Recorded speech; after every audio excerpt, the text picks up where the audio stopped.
Let us begin the session today with a conversation with Itai Sadan, co-founder and CEO of Duda, a very interesting company. We've been following Duda for a while now.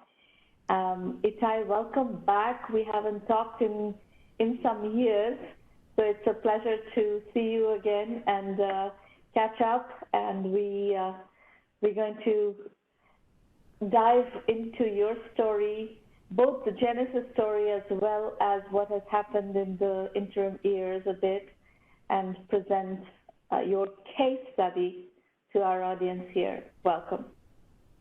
Thank you, Sramana. Pleasure to be here. Just before the call, I was looking at when was the last time that we talked, and it was indeed in 2013. So just as we were, so it's been quite a while, but definitely remember our conversation back then, early days of our journey, and it's great to catch up again. Itai, you told me something in that conversation, 8 years ago, that has stuck with me, and it was one of the earlier conversations that alerted me to the fact that there is a way of bootstrapping, a way of creative bootstrapping that we should take into account. And since then, we have turned that into one of our methodology elements in the 1Mby1M program. You and several others pointed me to it, which is bootstrapping with a paycheck. And in COVID, this trend has really taken off. Everybody is trying to now do something on the side and start tinkering, start experimenting with an idea. So that's where I would like to start our conversation. I know you have bootstrapped Duda with a paycheck, so let's start there. At the very beginning of your entrepreneur journey, how did you manage to balance your job at SAP and starting Duda? Yes, that is correct, and I remember you kind of coined that term, bootstrapping with a paycheck, which I kind of liked, and I remember until today. And yeah, it is one of the ways, and I'm sure I'm not the first one to do that. Many before me, and as you mentioned, many people now they have their daytime work, and they have this idea that they're excited about, and they're working on that idea during nights and weekends, and maybe financing it with their regular paycheck. And that's what we did in the early days as well. It even allowed us, aside from paying for some of the hardware and software, to hire initially, 2 interns that we paid a salary for a while. So it's important to have a source of income. I know I've also recommended it to other entrepreneurs who were consulting with me and were thinking about kind of jumping board from their current company and starting something. In the very early days, it's very risky, right? You can't really assess how long it's going to take you to really gain traction, gain product market fit. And the thing that will definitely kill your startup or your idea is when you kind of run out of resources. When either you get tired of what you're doing or you're not able to finance it anymore. So I think entrepreneurs, before taking the big leap, need to really think about that this is going to be a long journey, and it might take time until they're actually able to finance it, either with revenue or with investor money, and you need a very long runway. So Itai, let's talk a little bit about the idea that you had for Duda. What was going on around? It was 2008 when you came up with the idea for Duda, right? Yes, so the first incarnation of Duda was actually back then called Duda Mobile. I think that's how it was called when the company was called when you interviewed me, and that was our initial product. The genesis was really kind of 2008. The first version of the iPhone came out, and we were amazed by the experience of finally having the web on kind of that small screen. But we were seeing how small businesses were really struggling with engaging with customers, with visitors on mobile phones. And websites back then were really kind of a lot of pinch and zoom through the pages to that was kind of the experience that was there. And we were looking at some of some kind of bigger companies were doing at the time, like Amazon and eBay. They created these great experiences. And our first product that we came out with was basically mimicking what Amazon and eBay did, kind of creating this great mobile site experience.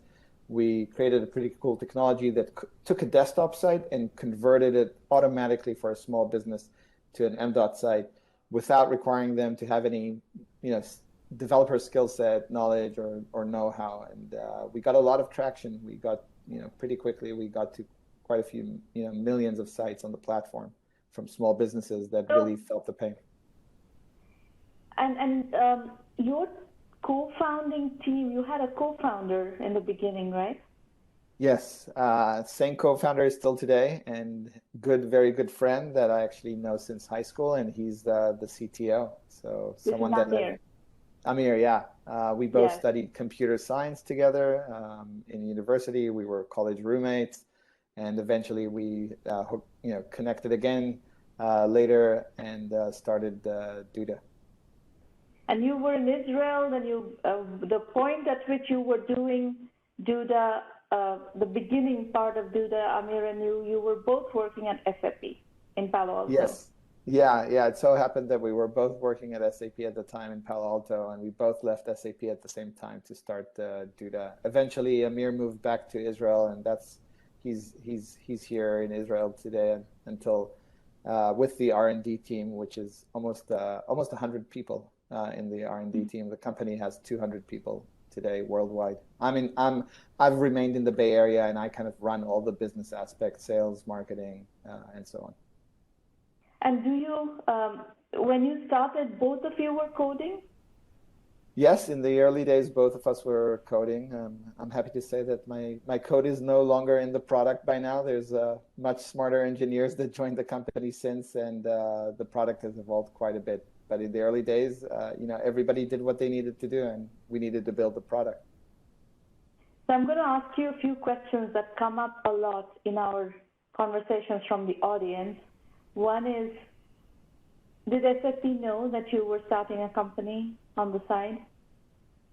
So we did get an approval from SAP that whatever we were working on was not competitive. I recommend for people to do that. I recommend also to consult with a good lawyer before you plan to do that. We did that.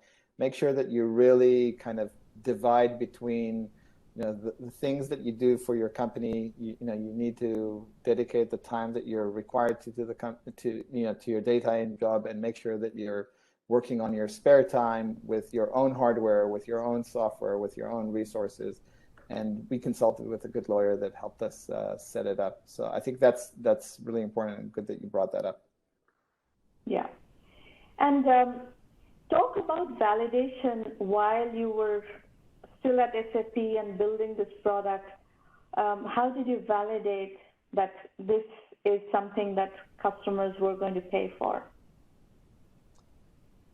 Yeah, so what we did is early days, we kind of we wanted our customers, we were targeting small businesses, and there's plenty of small businesses around us. So we just went knocking on doors and talking to small businesses and showing them, asking them basically if they needed mobile sites. So that's some of the customers we got that way. Also put really a very low amount of dollars on AdWords with kind of some direct messaging. Again, asking small businesses if they needed mobile sites. Back then, it was not a DIY tool like it is today. We kind of used the tool that we were building in the back end and provided the end mobile sites as a professional service. So we were kind of acting almost as an agency in the early days. Mm-hmm. Great. So by the time you chose to quit SAP and go full-time with Duda Mobile at the time, what were the metrics? You had some revenues, you had some customers, you knew you could sell this service at least. The product was not quite ready yet, but were you kind of breaking even at least? Were you able to cover your expenses? What was the situation? So the point that we actually left SAP is when we felt like we were starting to get real traction with a very big customer. Back then it was AT&T. Somehow they reached out to us out of the blue, and as kind of conversations continued, we realized that a deal could be made, and it was pretty imminent. And at that point, we decided to leave SAP. We still, like, the revenues there were no revenues almost at that time. Were very minimal. We also had very, very minimal expenses, but kind of right after leaving SAP, about 3 months later, we kind of signed the deal with AT&T, and more or less in parallel in the same 3 months, we got our first angel investment from 1Mby1M.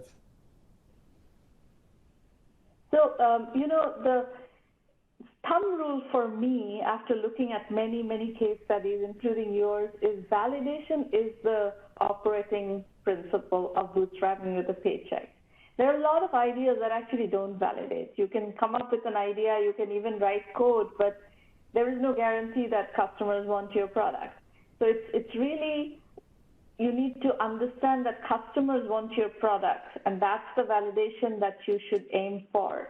Not necessarily break even, not necessarily revenue, not necessarily any of these other things, but validation is, for me, validation is the operating principle of when you actually quit your full-time job and take the full leap into a startup. Do you agree? So I agree. And it's a hard thing to really kind of draw the line. What is validation, right? And I think for me, like, validation was either you're getting a lot of traction with a lot of small customers, which actually at that point, even though that was our goal, we still didn't have that. We were building sites, and maybe we had a few small business customers here and there, but it was not enough to validate the idea.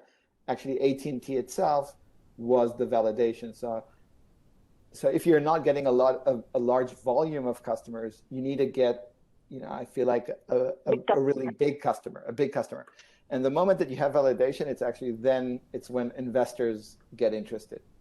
We were talking to investors, all 2009, and 2009 was a very tough year, right? And nobody was interested in investing. And the moment we landed AT&T, kind of, the ears perked, and we got our first investors. So I think it's hard. I know this is probably the hardest part, to get that traction, but this is also what you need as an entrepreneur for validation. This is what investors are kind of wanting to see. That's another thumb rule. Investors do not invest without validation. Not anymore. Sorry, Sarmana, I didn't. Can you repeat the question? Yeah, what I said, that is another thumb rule. Investors do not invest without validation. If your game plan is you're going to quit your job and you're going to raise money, well, nobody's going to invest in you unless you have a validated business. And exactly, that's what was a really important piece of your puzzle. Yeah, I feel like so many entrepreneurs don't really understand that. They feel like investors, like risk. They hate risk. They want to take risk off the table. It's actually your job as an entrepreneur to take that risk off the table. They want to invest in something that they feel, it's kind of the train is on the tracks and it's going, and their money is going to help fuel growth. I remember, one of the investors that I met early on gave me an example where a very famous entrepreneur, back then it was not famous, but one of the big companies, a company that later became big but came in the early stages, and the entrepreneur said, I need money. Every second day we need to add another servers. We can't handle the load. That's traction, right? That's what investors like to invest in. Yes, if your problem is that you don't have enough servers to handle the load, this is a problem that we can help you with. And that's maybe an So, extreme like not it's very, very hard to get there, but I think there's kind of middle ground of where you start to feel traction. yeah.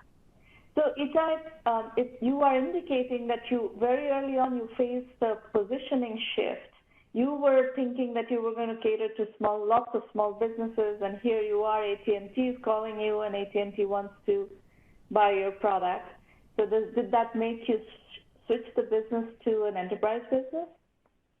No, we actually went in parallel. So, we were really intrigued with going enterprise because, it seemed easy. You get one big customer, and through them, for us, it was a channel into many small businesses that this group inside AT&T was catering to.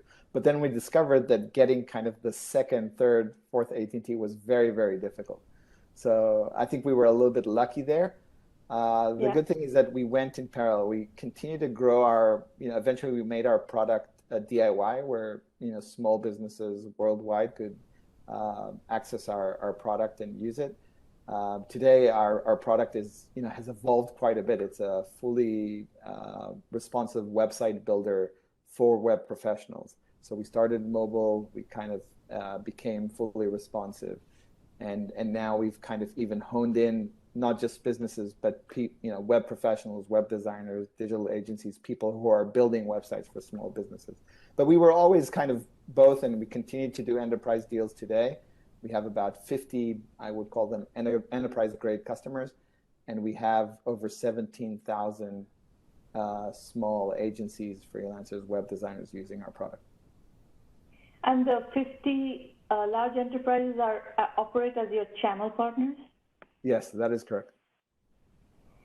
So in the early years, let's say we think about 2010, 12, let's say up to 15, what were the most important things, strategic moves that you made that helped you find this traction? I mean, 50 channel partners, 50 large enterprise channel partners is a very significant deal. 17,000 agencies is a very significant deal. So in acquiring those channel partners and agency partners, what were the moves? Yeah. I think there's no silver bullet. It's a lot of like small jumps along the way that kind of help you grow and scale, and both from, building a better product, eventually building a sales team, a marketing team, getting more customers. So a lot of sequential things that we did along the way. Definitely there were, ups and downs in that journey. And I think the most important thing is probably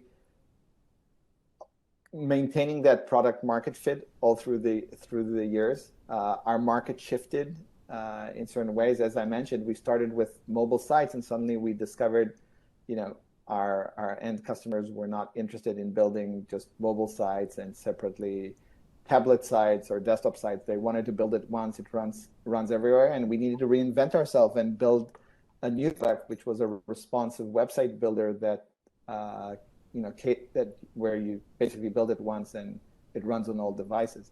So that's an evolution that we did, and really made us, made sure that we would stay relevant. If we would have continued to just, our mobile product was making already millions of dollars, and and my founder and I came to the company and said, we can't bank on this. I know we know it's still growing, but the future is not here. The future is somewhere else, and we needed to kind of reinvent. And it's not just that we reinvented the product. By the time we launched it, we noticed that we were in direct competition with some other, big website builders like, Wix and Squarespace and Weebly and others.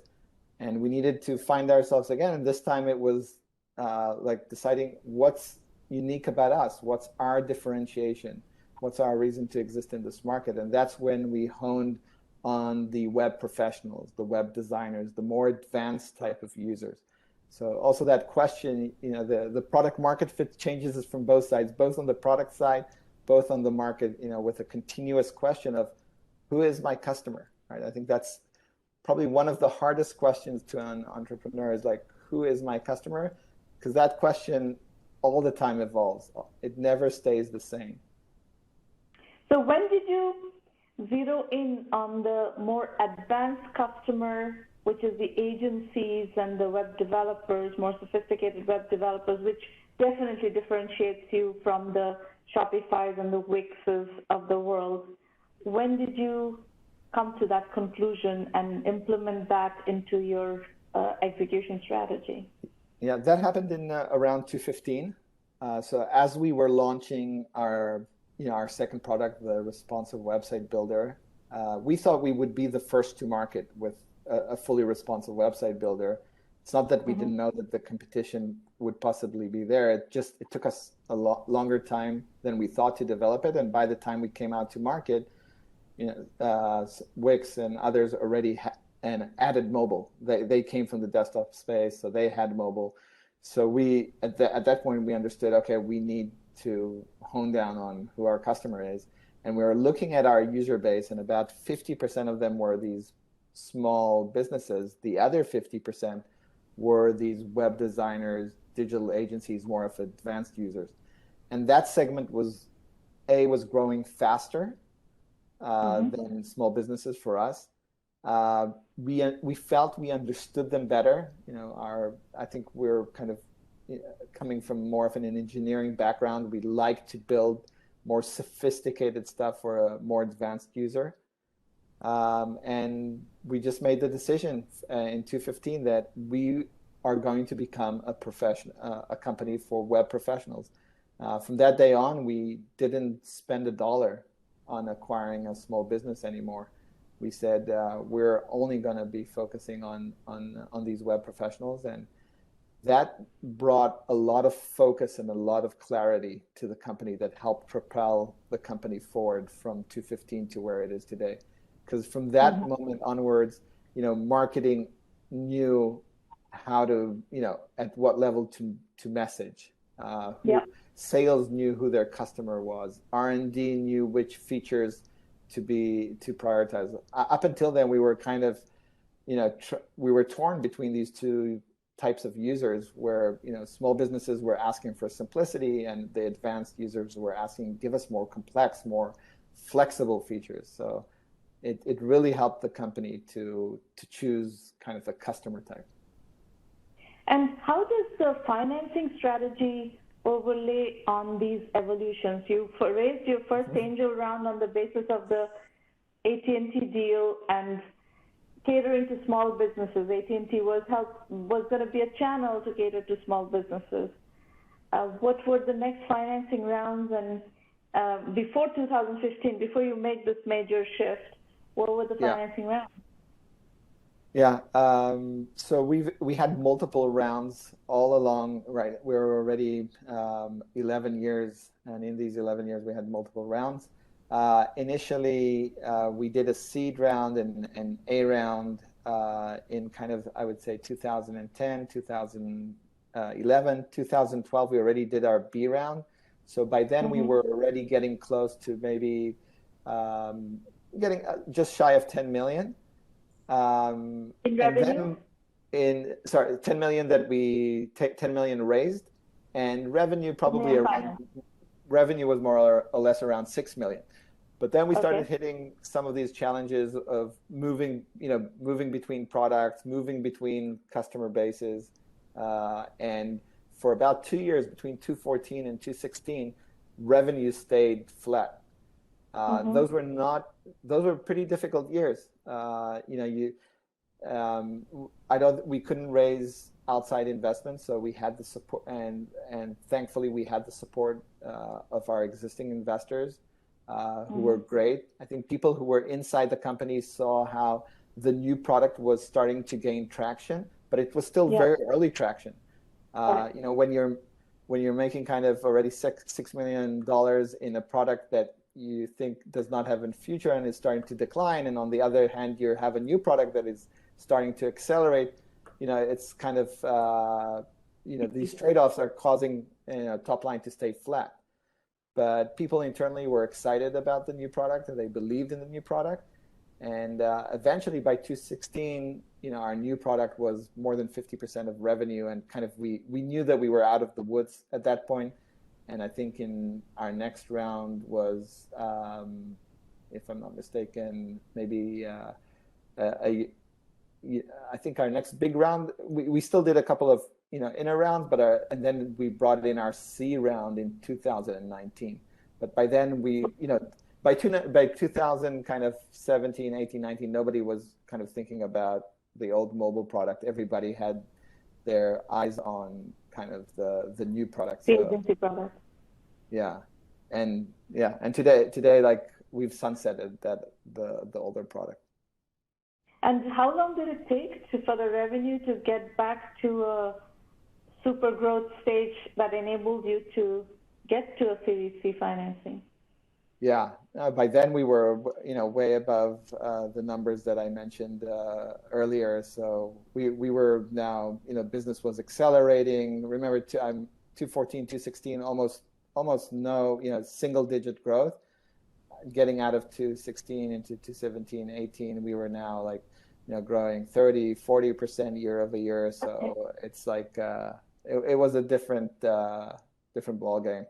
And that enabled us to get the C round, and we just did a D round in 2021. Just like we just announced it in June this year. Yeah, I saw that. How much was that? That was a large round, right? Yes, that was 50 million. So far we've raised 100 million in these 11 years. And in this last 50 million round, did you give liquidity to earlier investors or employees, or is it all growth financing?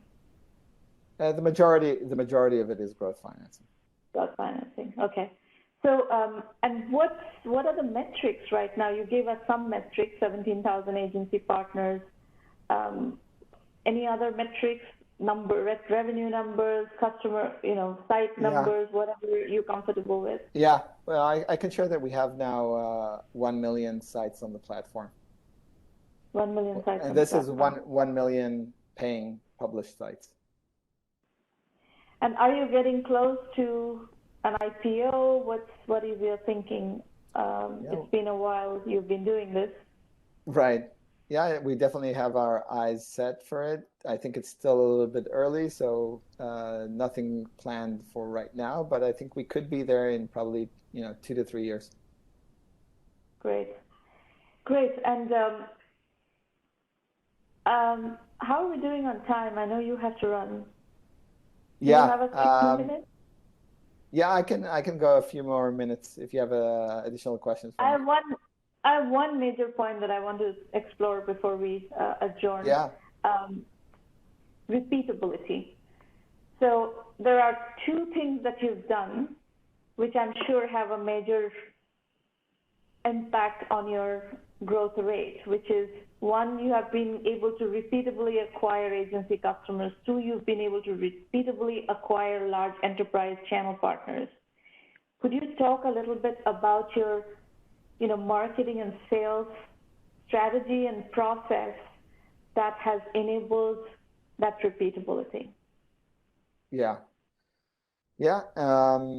I think it's two different marketing sales motions on kind of what we call SMA, small medium agency. It's really mostly marketing driven. We do everything from PPC, search, SEO, organic, we bring trials through organic means, PR, and so forth. And we have a very well-defined funnel on our website where these leads come in, sign up for a 14-day free trial, and it's really mostly self-service. They don't need to speak to anyone unless they need technical support or want to talk to a salesperson. That's really the sales motion on that front, and really it's like getting more and more, to accelerate and to grow there. It's just about getting more and more of these agencies. Digital marketing engine, basically. Exactly. exactly. Mm-hmm. And it's really to be on top of the metrics and constantly optimize that funnel, Mm-hmm. from the marketing to the conversion that happens inside the funnel. So this is joint work of two teams in Duda, both the marketing team and what we call product growth team, which kind of works further down in the funnel. Um, and then Great. and then we have the, when enterprise is, as I mentioned, is a completely different sales motion.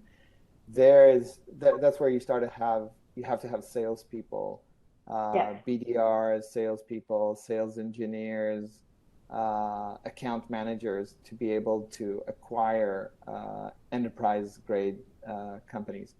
So, today in And Duda, is we it probably telco have, sorry? you're partnering with? Is it mainly the telcos? Today, our enterprise customers, they fall into three segments. It's hosting companies, Mm-hmm. YPs, Yellow Pages, or really big agencies, and Mm-hmm. then SaaS platforms. So any SaaS platform that caters to small businesses, Mm-hmm. that wants to integrate a website builder in order to offer websites to their small business clients, we are a great Mm. solution for that. So these are the three types of customer segments we go after in the Very enterprise good. space. And of the 1 million sites that are on the platform, how does that break down into large enterprise channels versus digital agencies? Yeah. Well, we don't share exact numbers, but the majority is through big channels. Big channels. Okay, very good. Yeah. Itai, I know you have to run, so I'm going to let you go, and we are following your journey very closely, and I'm thrilled to see that, since 2013 when we spoke, you've gone through iterations, but it all has come out right, and congratulations for that. Thank you very much, and it's great staying in touch, and looking forward to catching up again in a couple of years and seeing where we are. And Absolutely. yeah, Absolutely. keep doing the great work of supporting entrepreneurs. Thank you. Okay, Folks, bye I'm bye. going to start you on the entrepreneur pitch session, but I'm going to make a few comments on what you just heard from Itai. This bootstrapping with a paycheck trend is huge right now. I think something like 6.6 million businesses have been registered during the pandemic in America. And from what I'm hearing, a lot of people are doing bootstrapping with a paycheck. So it's something that we are double clicking down on and making more knowledge and expertise and methodology available to you. We have believed in this all along. So I would say we have been very early adopters of bootstrapping with a paycheck. Generally, incubators and accelerators do not support bootstrapping with a paycheck entrepreneurs. They want you to do it full time. We are a complete exception. 1Mby1M is fully with you. If you decide to do bootstrapping with a paycheck, we have zero problem supporting your work. So pay attention to this methodology, and definitely if you're going down this path, as you can see, Itai has had no difficulty raising $100 million and getting to 1 million sites on this product that he has built. He started building way back when. So yeah, it has taken a bit longer. There's been, some changes, but a lot of those changes that you heard in Itai's journey are market shifts also, right? When you're in the market is a dynamic animal. Things happen. Competition surfaces, new technology comes on. In this case, the smartphone is the genesis of the Duda idea. Without the smartphone, there would be no Duda. So that was the beginning in 2007 when Apple came out with the iPhone. That is the beginning of the smartphone revolution. But then there have been other things that are happening. The Wix movement of do-it-yourself, really easy websites and so forth is one movement. And then there's all kinds of experiences that you can now provide in a mobile setting. And that's another trend. So there's all kinds of market trends that you have to keep in mind. But I just want to underscore one simple point. You have to start somewhere. You can start as a solo entrepreneur. You can start bootstrapping with a paycheck. You can start bootstrapping using services. And eventually, you're going to become, successful at different levels, but you have to start somewhere. And we have tried over the years, over a decade, we have tried to give you mechanisms and methodology with which you can have a successful early journey. You have to survive to succeed. That is the main, takeaway. So learn how to survive in the early phase.